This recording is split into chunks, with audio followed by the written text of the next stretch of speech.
ഗണിതശാസ്ത്ര ക്ലബിലേക്ക് എല്ലാവർക്കും സ്വാഗതം. കഴിഞ്ഞ ക്ലാസ്സിൽ നമ്മൾ ജ്യാമിതിയുമായി ബന്ധപ്പെട്ട ഒരു പ്രശ്നമാണ് ചർച്ച ചെയ്തത്. നിങ്ങൾക്ക് മനസ്സിലായി കാണുമെന്ന് വിചാരിക്കുന്നു. അതുമായി ബന്ധപ്പെട്ടുണ്ടാകുന്ന എല്ലാ സംശയങ്ങളും നിങ്ങൾ ചോദിക്കാൻ മറക്കരുത്. അതുപോലെ ഇന്ന് സംഖ്യകളുടെ പ്രത്യേകതകളുമായി ബന്ധപ്പെട്ട ഒരു പ്രശ്നമാണ് ചർച്ച ചെയ്യുന്നത്. നിങ്ങൾ ഈ വീഡിയോ കാണുക, ഇത് മനസ്സിലാക്കാൻ ശ്രമിക്കുക. ഇതുമായി ബന്ധപ്പെട്ട എന്ത് സംശയങ്ങളും നിങ്ങൾക്ക് പറയാവുന്നതാണ്. ഇനി നമുക്ക് ചോദ്യത്തിലേക്ക് കടക്കാം. ചോദ്യം ഇതാണ്: തന്നിരിക്കുന്ന സംഖ്യയുടെ ഒറ്റയുടെ സ്ഥാനത്തെ അക്കം ഏതാണ്? What is the unit place digit of the given number? The number is 3/2020 plus 4/2020 plus 5/2020. 3 ഘാതം 2020 കൂട്ടണം 4 ഘാതം 2020 കൂട്ടണം 5 ഘാതം 2020. കൃത്യംഗ സംഖ്യകൾ അല്ലെങ്കിൽ കൃതിയുള്ള സംഖ്യകൾ എന്നാണ് ഇത് അറിയപ്പെടുന്നത്. 3 ഘാതം 2020 എന്നതിനർത്ഥം 3 എന്ന സംഖ്യ 2020 തവണ ഗുണിച്ചാൽ കിട്ടുന്നതാണ്. That is 3. The number 3 is multiplied by 2020 times. അതാണ് അതിന്റെ മീനിങ്, അല്ലെ, അർത്ഥം അതാണ്. ഇനി ഇതിന്റെ ഒറ്റയുടെ സ്ഥാനത്തേക്കമാണ് കാണുന്നത്. ഇത് വലിയ സംഖ്യ കണ്ട് നമ്മളത് പേടിക്കേണ്ട ആവശ്യമില്ല. ഇതിന്റെ പിന്നിലുള്ള ഒരു ട്രിക്കാണ് നമ്മൾ മനസ്സിലാക്കുന്നത്. അതായത് ഈ ചോദ്യം ചെയ്യാനല്ല, ഇതുപോലുള്ള എല്ലാ ചോദ്യങ്ങളും ചെയ്യാൻ നമുക്ക് എന്തൊക്കെ കാര്യങ്ങൾ അറിയണം, ആ ചെറിയ ചെറിയ കാര്യങ്ങൾ മനസ്സിലാക്കാനുണ്ട്. അതാണ് പറയുന്നത്. ആ കാര്യങ്ങളൊക്കെ മനസ്സിലാക്കി കഴിഞ്ഞാൽ ഇതുപോലുള്ള ഏത് സംഖ്യയുടെയും ഒറ്റയുടെ സ്ഥാനത്തെ അക്കം നമുക്ക് കണ്ടെത്താൻ കഴിയും. സാധാരണ ക്വിസ് മത്സരങ്ങൾക്കൊക്കെ മത്സര പരീക്ഷകൾക്കൊക്കെ വരുന്ന ഒരു ചോദ്യമാണിത്. ഇനി നമുക്ക് ഇതിന്റെ പിന്നിലെ ട്രിക്കാണ് മനസ്സിലാക്കേണ്ടത്. നോക്കാം. അപ്പോൾ ഒരു സംഖ്യയുടെ ഒറ്റയുടെ സ്ഥാനത്തെ അക്കം എന്നൊക്കെ ഏതൊക്കെ ആവാം? 0 മുതൽ 9 വരെ ആവാം. അതായത് 10 അക്കങ്ങൾ ഉണ്ട് എന്ന് മനസ്സിലായി. ഇനി ഓരോ അക്കങ്ങളെയും നമ്മളൊന്ന് പരിഗണിച്ച് നോക്കുക. ആദ്യം ഈ നോക്കാം. 10 ഘാതം 1 10, 10 ഘാതം 2 100. 10ന്റെ കൃതികളാണ് ഞാൻ ഇവിടെ എഴുതിയിരിക്കുന്നത്. 10 എഴുതാൻ കാരണം ഒറ്റയുടെ സ്ഥാനത്തേക്കും 0ആണ്. അപ്പൊ ഇതിൽ നിന്ന് എന്ത് മനസ്സിലായി? 10ന്റെ ഏത് കൃതി എടുത്തു കഴിഞ്ഞാലും അതിന്റെ ഒറ്റയുടെ സ്ഥാനത്തെ അക്കം എന്തായിരിക്കും? 0 ആയിരിക്കും. ഇനി 10 അല്ല, 100ന്റെ കൃതി എടുത്താലോ 1000ന്റെ കൃതി എടുത്താലോ അങ്ങനെ തന്നെ ആയിരിക്കും. അപ്പോൾ നമുക്ക് പൊതുവായി എന്ത് പറയാൻ കഴിയും? ഒരു സംഖ്യയുടെ ഒറ്റയുടെ സ്ഥാനത്തെ അക്കം 0 ആയാൽ അതിന്റെ ഏത് കൃതിയുടെയും ഒറ്റയുടെ സ്ഥാനത്തെ അക്കം 0 ആയിരിക്കും. ശരിയല്ലേ? അപ്പൊ 2020 ഘാതം 2020 എത്രയായിരിക്കും? അതിന്റെ ഒറ്റയുടെ സ്ഥാനത്തെ അക്കം 0 ആയിരിക്കും. 2020ന്റെ ഒറ്റയുടെ സ്ഥാനത്തെ അക്കം 0 ആണല്ലോ, അല്ലെ? 20 ഘാതം 12, 20 ഘാതം 12 എന്തായിരിക്കും? ഒറ്റയുടെ സ്ഥാനത്തെ അക്കം 0 ആയിരിക്കും. അപ്പൊ ആ ഒരു ആശയമാണ് നമ്മുടെ മനസ്സിലേക്ക് വരുന്നത്. ഇനി 1 വന്നാലോ? ഒറ്റയുടെ സ്ഥാനത്തേക്കം 1 വന്നാലോ? 1 നമുക്കറിയാം. 1 ഘാതം ഏത് സംഖ്യ എടുത്താലും ഉത്തരം 1 തന്നെയായിരിക്കും. അതായത് 1 എത്ര തവണ ഗുണിച്ചാലും ഉത്തരം 1 ആണല്ലോ. 1 എനി നമ്പർ ഈക്വൽ ടു 1. അപ്പോ 1 ആയാലും അതേ സംഖ്യ തന്നെയാണ് എന്ന് മനസ്സിലാക്കാം. അതായത് ഒറ്റയുടെ സ്ഥാനത്തേക്കം 1 ആയാലും അതിന്റെ ഏത് കൃതിയുടെ ഒറ്റയുടെ സ്ഥാനത്തെ അക്കവും എന്ത് തന്നെയായിരിക്കും? 1 തന്നെയായിരിക്കും, അല്ലെ? ഒരു ഉദാഹരണം പറയുകയാണെങ്കിൽ 31 ഘാതം 112, 31 ഘാതം 112, 31/112 എന്തായിരിക്കും ഒറ്റയുടെ സ്ഥാനത്തെ അക്കം? 1 തന്നെയായിരിക്കും, അല്ലെ? അപ്പോ 0ഉം 1ഉം വന്നു കഴിഞ്ഞാൽ നമുക്ക് എളുപ്പത്തിൽ പറയാൻ പറ്റും. എങ്ങനെ എളുപ്പത്തിൽ പറയാൻ പറ്റുന്ന മറ്റു 2 സംഖ്യകൾ കൂടിയുണ്ട്. അവയെ പരിചയപ്പെടാം. അതിലൊന്നാണ് 5. 5ന്റെ കൃതികൾ ഞാൻ ഇവിടെ എഴുതിയിട്ടുണ്ട്, അല്ലെ? 5 ഘാതം 1 5, 5 ഘാതം 2 25, 5 ഘാതം 3 125. ഇതിൽ നിന്ന് നമുക്ക് എന്ത് മനസ്സിലാക്കാൻ കഴിയും? 5ന്റെ ഏത് കൃതികൾ എടുത്താലും അതിന്റെ ഒറ്റയുടെ സ്ഥാനത്തെ അക്കം എന്ത് തന്നെയാണ്? 5 തന്നെയാണ്. 5 ഘാതം 512 ഒറ്റയുടെ സ്ഥാനത്തെ അക്കം 5 ആണ്, അല്ലെ? 75 ഘാതം 150 ഒറ്റയുടെ സ്ഥാനത്തേക്ക് എന്തായിരിക്കും? 5 ആയിരിക്കും. അപ്പോ 5 വന്നാൽ അങ്ങനെ തന്നെയാണ്. ഇനി 6 വന്നാലോ? 6 വന്നാലും അത് തന്നെയാണ്. 6ന്റെ ഏത് കൃതിയുടെ ഒറ്റയുടെ സ്ഥാനത്തെ അക്കവും എന്ത് തന്നെയാണ്? 6 തന്നെയാണ് എന്ന് മനസ്സിലായി. അപ്പോൾ ഇപ്പോ 4 അക്കങ്ങൾ, ഒറ്റയുടെ സ്ഥാനത്തെ അക്കം 0, 1, 5, 6 ഇവയിൽ ഏതെങ്കിലും ഒന്നാണ് വരുന്നതെങ്കിൽ ആ സംഖ്യയുടെ ഏത് കൃതിയുടെയും ഒറ്റയുടെ സ്ഥാനത്തെ അക്കം അതന്നെയായിരിക്കും, അല്ലെ? അതാണ് നമ്മൾ മനസ്സിലാക്കുന്നത്. അപ്പൊ 4 സംഖ്യകൾ വന്നു കഴിഞ്ഞാൽ, ഒരു സംഖ്യയുടെ ഒറ്റയുടെ സ്ഥാനത്തെ അക്കം ഇവയിൽ ഏതെങ്കിലും ഒന്ന് വന്നു കഴിഞ്ഞാൽ 0, 1, 5, 6 ഇവയിൽ ഏതെങ്കിലും ഒന്ന് വന്നു കഴിഞ്ഞാൽ നമുക്ക് എളുപ്പത്തിൽ കണ്ടുപിടിക്കാൻ പറ്റും. ഇനി പറയുന്നത് ഇങ്ങനെ ഇവയല്ലാത്ത സംഖ്യ നോക്കാം. ഇനി മറ്റൊരു ഉദാഹരണം നോക്കാം. ഇവിടെ നോക്കോ, 4ന്റെ കൃതികളാണ് എഴുതിയിരിക്കുന്നത്. 4 ഘാതം 1 4, 4 ഘാതം 2 16, 4:3 64, 4:4 256, 4 ഘാതം 5 1024. എന്താണ് ഇതിന്റെ ഒറ്റയുടെ സ്ഥാനത്തെ അക്കത്തിന്റെ സവിശേഷത? നോക്കിയേ, 4 6 4 6 4. അപ്പൊ അടുത്തെന്തായിരിക്കണം? 6 ആയിരിക്കും, പിന്നെ 4 ആയിരിക്കും. അപ്പൊ എപ്പോഴാണ് 4 വരുന്നത്, എപ്പോഴാണ് 6 വരുന്നത്?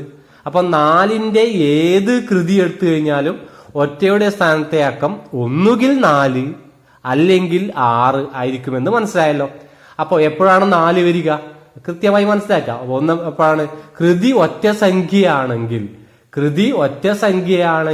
4, കൃതി ഇരട്ട സംഖ്യയാണെങ്കിൽ 6. അപ്പോ 4 വന്നു കഴിഞ്ഞാൽ 2 അക്കങ്ങൾ വരുന്നുണ്ട് എന്ന് മനസ്സിലാക്കാം.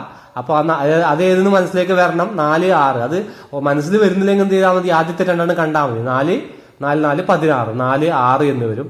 അത് നമുക്ക് ഇങ്ങനെ ക്രോഡീകരിക്കാം.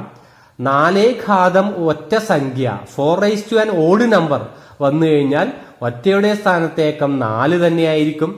4 ഘാതം ഇരട്ട സംഖ്യയാണ് വന്നതെങ്കിലോ ഒറ്റയുടെ സ്ഥാനത്തേക്കം 6 ആയിരിക്കും. 4 an ഈവൻ നമ്പർ ദെൻ അപ്പോ ഒറ്റയുടെ സ്ഥാനത്തേക്ക് എന്തായിരിക്കും? 6 ആയിരിക്കും. മനസ്സിലായല്ലോ. 14 ഘാതം 100, 14 ഘാതം 100, 14 അപ്പൊ അതിന്റെ യൂണിറ്റ് പ്ലേസ് ഡിജിറ്റ് എന്തായിരിക്കും? ഒറ്റയുടെ സ്ഥാനത്തേക്കം എന്തായിരിക്കും? 14 ഘാതം 100 എന്ന് പറയുമ്പോൾ ഒറ്റയുടെ സ്ഥാനത്തേക്കം 4, അതിന്റെ കൃതിയിൽ വന്നത് എത്രയാണ്? ഇരട്ട സംഖ്യയാണ്. അപ്പോൾ 6 ആണ് അതിന്റെ ഒറ്റയുടെ സ്ഥാനത്തെ അക്കം എന്ന് മനസ്സിലായി. അപ്പൊ 4ന്റെ പ്രത്യേകത കണ്ടു കഴിഞ്ഞല്ലോ. ഇനി ഞാൻ പറയാൻ പോകുന്നത് നോക്കാം. ഇനി പറയുന്നത് 9ന്റെ പ്രത്യേകതയാണ്. നോക്കാം. 9ന്റെ കുറച്ച് കൃതികൾ ഞാൻ ഇവിടെ എഴുതിയിട്ടുണ്ട്. 9 ഘാതം 1 9, 9 ഘാതം 2 81, 9 ഘാതം 3 729. ഇതിലെ ഒറ്റയുടെ സ്ഥാനത്തെ അക്കത്തിന്റെ സവിശേഷതകൾ കണ്ടുപിടിച്ച് നോക്കിയേ. എന്താണ് സവിശേഷതകൾ? 9 1 9 1. അപ്പോ 2 അക്കങ്ങളാണ് ആവർത്തിക്കുന്നത്, അല്ലെ? 9 1 9 1. അപ്പൊ 4ന്റെ പറഞ്ഞതുപോലെ തന്നെ 9നെയും നമുക്ക് പറയാൻ കഴിയും. എത്രയാണത്? 9 ഘാതം ഒറ്റ സംഖ്യ വരികയാണെങ്കിൽ 9ഉം 9 ഘാതം ഇരട്ട സംഖ്യ വരികയാണെങ്കിൽ 1 എന്ന് പറയാൻ കഴിയും. അപ്പൊ ഇത് ഓർമ്മിച്ചു വെക്കേണ്ടതാണ്. 9 ഘാതം ഒറ്റ സംഖ്യ വന്നാൽ ഓഡ് നമ്പർ ആണെങ്കിൽ ഒറ്റയുടെ സ്ഥാനത്തേക്കം 9 ആണ്, ഈവൻ നമ്പർ ആണെങ്കിൽ 1 ആണ്. മനസ്സിലായല്ലോ. അപ്പൊ 4 9 എന്നീ സംഖ്യകളുടെ പ്രത്യേകതകൾ നമ്മൾ കണ്ടു കഴിഞ്ഞു. അപ്പൊ ആകെ എത്ര സംഖ്യകളായി? 6 സംഖ്യകളായി. ഇനി പറയാൻ പോകുന്നത് നോക്കാം. ഇനി 2 എന്ന സംഖ്യയുടെ പ്രത്യേകതയാണ് ഞാൻ പറയുന്നത്. ഇപ്പൊ 2 ഘാതം 1 2, 2 ഘാതം 2 4, 2 ഘാതം 3 8, 2 ഘാതം 4 16. ഇവിടെ ഞാൻ 4 കൃതികൾ എഴുതിയപ്പോൾ 4 വ്യത്യസ്തമായ സംഖ്യകളാണ് കിട്ടിയത്. ഞാൻ അടുത്ത വീണ്ടും എഴുതി നോക്കുക. 2 ഘാതം 5 32, 6 64, 7 128, 256. ഇതിന്റെ ഒറ്റയുടെ സ്ഥാനത്തെ അക്കങ്ങൾ നോക്കൂ. 2 4 8 6, വീണ്ടും 2 4 8 6. അപ്പോ 2ന്റെ കൃതികളിൽ ഒറ്റയുടെ സ്ഥാനത്ത് അക്കങ്ങൾ 4 എണ്ണം ആവർത്തിക്കുന്നതായി മനസ്സിലാക്കാം. 4 എണ്ണം വരാം. 2 4 8 6. മനസ്സിലായല്ലോ. ആ ക്രമമാണ് നിങ്ങൾ മനസ്സിലേക്ക് വരേണ്ടത്. 2 4 8 6. അപ്പോൾ ആദ്യം എങ്ങനെ? 2 ഘാതം 1 വന്നാൽ 2, 2 ഘാതം 5 വന്നാൽ വീണ്ടും 2. അടുത്തെന്തായിരിക്കും? 2 ഘാതം 9 ആയിരിക്കും. അപ്പൊ 4 എണ്ണം വരുന്നത് കൊണ്ട് നമുക്ക് 4മായി ബന്ധപ്പെടുത്തി പറയാം. ഇവിടെ 4ന്റെ ഗുണിതത്തെക്കാൾ 1 അധികം, 4ന്റെ ഗുണിതത്തെക്കാൾ 1 അധികം എന്നാണ് മനസ്സിലാക്കേണ്ടത്, അല്ലെ? അപ്പൊ ഇത് 4ന്റെ ഗുണിതത്തെക്കാൾ 2 അധികം. മറ്റൊരു തരത്തിൽ പറയുകയാണെങ്കിൽ 4 കൊണ്ട് ഹരിക്കുമ്പോൾ 2 ശിഷ്ടം കിട്ടുന്നു എന്ന് വേണം പറയാം, അല്ലെ? അപ്പൊ ഇത് മൂന്നാമത്തെ 4ന്റെ ഗുണിതത്തെക്കാൾ 3 അധികം. ഇത് 4ന്റെ ഗുണിതം, 4ന്റെ ഗുണിതമാണ്. അതിനെ നമുക്ക് ഇങ്ങനെ പൊതുവായി ഇങ്ങനെ എഴുതാം: 2 4k+1. ഈ 4k+1 എന്നത് 4ന്റെ ഗുണിതത്തെക്കാൾ 1 അധികം എന്നതിനെ സൂചിപ്പിക്കുന്നു. അല്ലെങ്കിൽ 4 കൊണ്ട് ഹരിക്കുമ്പോൾ 1 ശിഷ്ടം കിട്ടുന്നു എന്ന് സൂചിപ്പിക്കുന്നു. അതായത് 2⁴k+1. 4k+1 denotes 1 more than multiple of 4 or gets 1 remainder when divided by 4. 4 കൊണ്ട് ഡിവൈഡ് ചെയ്യുമ്പോൾ 1 റിമൈൻഡർ കിട്ടുന്നതാണ് 4k+1 എന്ന് മനസ്സിലായല്ലോ. അപ്പൊ ഒരു ശിഷ്ടം 1 വരികയാണെങ്കിൽ 2, ശിഷ്ടം 2 വരികയാണെങ്കിൽ 4, ശിഷ്ടം 3 വരികയാണെങ്കിൽ 8, അത് 4ന്റെ ഗുണിതമാണെങ്കിൽ 6. അപ്പോൾ നമുക്ക് എങ്ങനെ കണ്ടുപിടിക്കാം? ഇപ്പോ ഉദാഹരണം 2⁻1538. 2⁻1538. അപ്പൊ നമ്മൾ 1538 4മായി ബന്ധപ്പെടുത്തണം, 4 കൊണ്ട് ഹരിക്കണം. അപ്പോ 1538നെ 4 കൊണ്ട് ഹരിച്ചാലുള്ള ശിഷ്ടം കാണാൻ ഈ 1538നെയും ഹരിക്കേണ്ട ആവശ്യമില്ല. എന്ത് ചെയ്താൽ മതി? അവസാനത്തെ 2 അക്കങ്ങൾ വരുന്ന സംഖ്യയെ ഹരിച്ചാൽ മതി. 1538ൽ അവസാനത്തെ 2 അക്കങ്ങൾ ഏതാ? 38 അല്ലേ? 38നെ 4 കൊണ്ട് ഹരിച്ചാൽ മതി. 38 എത്ര? 9 4 36. അപ്പൊ ശിഷ്ടം 2 വരുന്നത്. അപ്പോ അതിലെ ഒറ്റയുടെ സ്ഥാനത്തെ ഏക്കം 4 എന്ന് മനസ്സിലാക്കണം. മനസ്സിലായല്ലോ? ഈ ക്രമം നിങ്ങൾ ഓർമ്മിക്കണം. 2 4 8 6 എന്ന് മനസ്സിലാക്കുക. ഇത് നമ്മൾ അടുത്ത ഒരു സംഖ്യയാണ് പറയുന്നത്. അടുത്ത സംഖ്യ 3 ആണ്. 3ന്റെ കൃതികളും ഞാൻ ഇവിടെ എഴുതിയിട്ടുണ്ട്. 3ന്റെ കൃതികൾ എഴുതിയപ്പാട് 3 9 7 1 ഒറ്റയുടെ സ്ഥാനത്തെ ഏക്കങ്ങൾ ആവർത്തിച്ചു വരുന്നതായി കാണാം. 3 9 7 1 അല്ലെ? അപ്പൊ ഈ 3 9 7 1 ഞാൻ വീണ്ടും അടുത്ത കൃതികൾ എഴുതി കഴിഞ്ഞാലോ ഇങ്ങനെയും 3 9 7 1 വരുന്നുണ്ട്. 3 9 7 1 വരുന്നുണ്ട്. അപ്പൊ ഇവിടെ 3ന്റെ കൃതികളിൽ ആവർത്തിച്ചു വരുന്നത് എന്താണ്? 3 9 7 1. നമ്മൾ നേരത്തെ 2ന്റെ പറഞ്ഞല്ലോ. 2ന്റെ എങ്ങനെയാണ് പറഞ്ഞത്? 2 4 8 6. ഇവിടെ 3 9 7 1. ഇവിടെ 4 അക്കങ്ങൾ ആവർത്തിക്കുന്നത് കൊണ്ട് തന്നെ നമുക്കിതിനെ എന്തുമായി ബന്ധപ്പെടുത്താം? 4ന്റെ ഗുണിതവുമായി ബന്ധപ്പെടുത്താം. നമ്മൾ നേരത്തെ 2ന്റെ കാര്യത്തിൽ എങ്ങനെയാണോ പറഞ്ഞത് അതേ ആശയം തന്നെ നമുക്ക് എന്തിലും പറയാം, 3ന്റെ കാര്യത്തിലും പറയാം. മനസ്സിലായല്ലോ? അപ്പൊ 3 എത്ര പറയാം? 3 4k+1. 3 4k+1. 4ന്റെ ഗുണിതത്തെക്കാൾ 1 അധികമായാൽ 3, 2 അധികമായാൽ 9, 3 അധികമായാൽ 7, 4ന്റെ ഗുണിതമായാൽ 1 തന്നെ. മനസ്സിലായല്ലോ? അപ്പൊ ഇത് 4ന്റെ ഗുണിതവുമായി ബന്ധപ്പെടുത്തിയാണ് നമ്മളിപ്പോൾ പറഞ്ഞത്. അപ്പോ ആ സംഖ്യാക്രമം ഓർമ്മിക്കുക. 3 9 7 1 സംഖ്യാക്രമം. ഇനി ബാക്കിയുള്ള സംഖ്യകൾ ഏതൊക്കെയാണ്? ഇപ്പൊ നമ്മൾ 0 1 5 6 പറഞ്ഞു കഴിഞ്ഞു. ഒരക്കം അത് അതേ അക്കം തന്നെയാണ്. പിന്നെ 4 9 പറഞ്ഞു. 4 9ന് 2 അക്കങ്ങൾ മാത്രമേ ഉള്ളൂ. 4 അക്കങ്ങൾ വരുന്ന 2 സംഖ്യകൾ പറഞ്ഞു. 2 3. ഇനി ബാക്കിയുള്ള സംഖ്യയെ നമുക്ക് പരിചയപ്പെടാം. 7 7ന്റെ കൃതികൾ നോക്കുക. 7ന്റെ കൃതികൾ 7 സ്ക്വയർ 49, 7 ക്യൂബ് 343, 7 4 2401. അപ്പോ 7 9 3 1 എന്ന ക്രമം തന്നെയാണുള്ളത്. 7 9 3 1. ഇവിടെയും നമുക്ക് എന്തുമായി ബന്ധപ്പെടുത്താം? 4മായി ബന്ധപ്പെടുത്തി പറയാം. നമ്മൾ നേരത്തെ പറഞ്ഞ തന്നെയാണ്. 4 1 ശിഷ്ടം വരുമ്പോൾ 7, 2 ശിഷ്ടം വരുമ്പോൾ 9, 3 ശിഷ്ടം വരുമ്പോൾ 3, 4ന്റെ ഗുണിതമായാൽ 1. ആ സംഖ്യാക്രമം നോക്കുക. 7 9 3 1 അല്ലെ? ഇനി അടുത്ത സംഖ്യ, ബാക്കിയുള്ള സംഖ്യ ഏതാണ്? അത് 8 8ന്റെ കൃതികളിൽ വരുന്നത് 8 4 2 6 ഈ സംഖ്യാക്രമമാണ്. ഇവിടെയും 4 അക്കങ്ങളാണ് ആവർത്തിക്കുന്നത്. നിങ്ങൾ അടുത്തത് കണ്ടാൽ മനസ്സിലാവും. അടുത്ത സംഖ്യയിലും അങ്ങനെ തന്നെയാണ് വരിക. 8 4 2 6 എന്നീ ക്രമമാണ് ഉള്ളത്.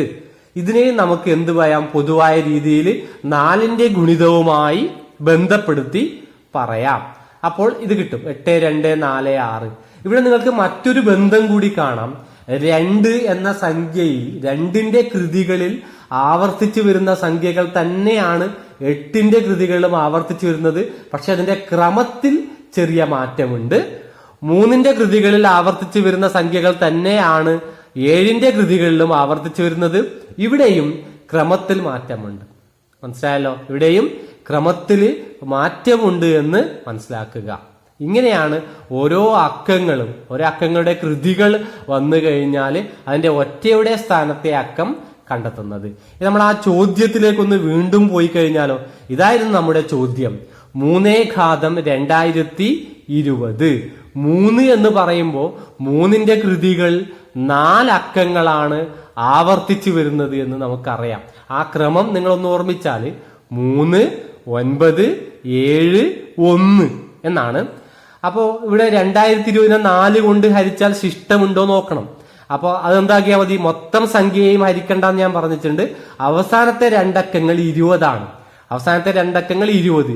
20നെ 4 കൊണ്ട് ഹരിച്ചാൽ 20 എന്നത് 4ന്റെ ഗുണിതമാണ്. അപ്പൊ 4ന്റെ ഗുണിതം വന്നാൽ എത്രയാണ് ഇവിടെ വരുന്നത്? ഒറ്റയുടെ സ്ഥാനത്തേക്കം 1 ആണ്.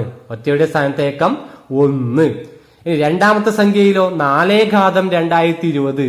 4/2020. 4 എങ്ങനെയാ പഠിച്ചത്? 4 ഒറ്റ സംഖ്യ വന്നാൽ 4.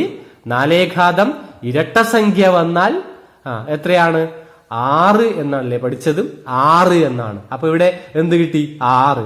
അപ്പൊ 1, 6.